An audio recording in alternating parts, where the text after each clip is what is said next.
एक गांव में एक संत मंडली पहले भ्रमण करती रहती थी। वहां पहुंची तो पूछा, कुछ लोग थे कि यहां कोई पवित्र स्थान बगीचा आदि हो तो अपने ठाकुर जी विराजमान करें, उनकी सेवा करनी। तो फिर भोग राग आरती पूजा, तो वो उद्दंड कुछ होते हैं गांव के विनोदी। तो उन्होंने एक वैश्या का बगीचा था, कहा बहुत पवित्र बगीचा वो है गांव के किनारे, उसमें आप अपने ठाकुर जी को। सहज स्वभाव संतों का होता है, संत सरल चित जगत हित, स्वभाव सरल जगत मंगल भावना। तो विश्वास हमारा धन होता है, तो कोई जो बोले तो बिना बुद्धि लगाए विश्वास कर लिया, दोबारा पूछने की जरूरत नहीं। गए बगीचे में, जल छिड़का गया, सोहनी लगाई गई, ठाकुर जी विराजमान हुए, श्रृंगार हुआ, जब आरती हुई, शंख घंटा नाद। तो अपने बड़े मकान में रहती थी, वहां से झांक के दिखा, अरे मुझ नीच पापिनी की यहां संतों का आनंद, संत दरस जिम पातक। पहली दृष्टि में क्या उत्तर अंदर से आया, मैं कितनी नीच पापिनी, फिर भी आज सौभाग्य संत मंडली। अब तो जाना चाहिए, सब संतों के चरणों में प्रणाम करना चाहिए। तो उस समय हीरे जवाहरात थाल में सजाए लेके रखा, प्रणाम किया। तो उनमें जो संत मंडली के मुखिया थे, उनसे कहा, भगवान ये सब भगवान की सेवा में और संतों की सेवा में लगा दे। उनका, पुत्री मुझे अपना परिचय दीजिए। अब वो कभी जीवन में किसी ने पुत्री नहीं कहा था, और इतने महापुरुष के अमृतमय वचन जब, तो आंसू आ गए। कहा, भगवान परिचय अगर जानोगे तो हमें दबका के भगा दोगे। नहीं नहीं बेटा, आप अपना परिचय बताइए। तो बोले, भगवान मैं वैश्या हूं, शरीर बेचती हूं कामी पुरुषों को, और उनसे जो धन प्राप्त होता है उसी, इसी विलास जो देख रहे हैं महल, ये सब उसी धन से।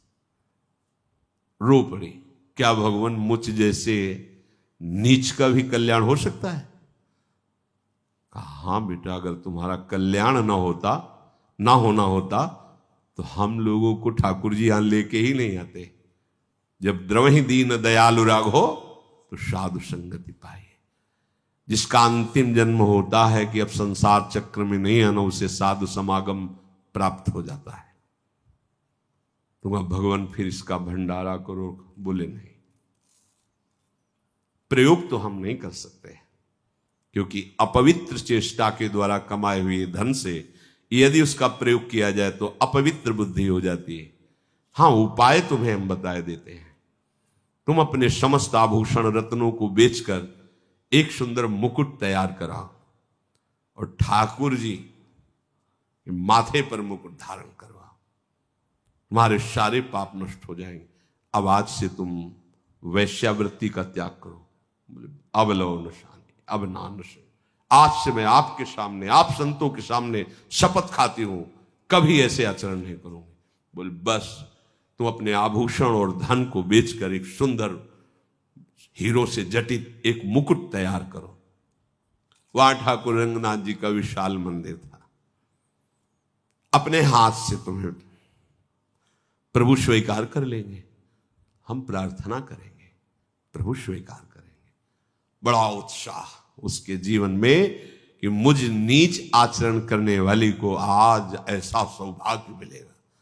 और जब ये बात वहां हरि पार्षदों को पता चली तो आपस में कि ऐसी वैश्या नीच, उसके प्रार्थना करवाई आचार्य चरण से कि वो हमें दे दे, हम धारण करवा देंगे, आपकी आज्ञा को उल्लंघन भी नहीं होगा और ठाकुर जी की सेवा मर्यादा भी बनेगी। बोले नहीं, हमने तो कह दिया है कि वो अपने हाथ से धारण करवाएगी। अब उनकी आज्ञा को कौन टाले। वैश्या ने सब बेच के सुंदर मुकुट तैयार किया और संत मंडली भी नाम कीर्तन कर रही। वो चढ़ाने के लिए थाल में मुकुट हिले, एकदम रुक गई। उनका, बेटा रुक क्यों गई? भगवान मासिक धर्म हो गया। स्त्री में अपवित्र कुछ नहीं, चलो। गुरु प्रसन्न साहब अनुकूला, सकल मिटी कल्प।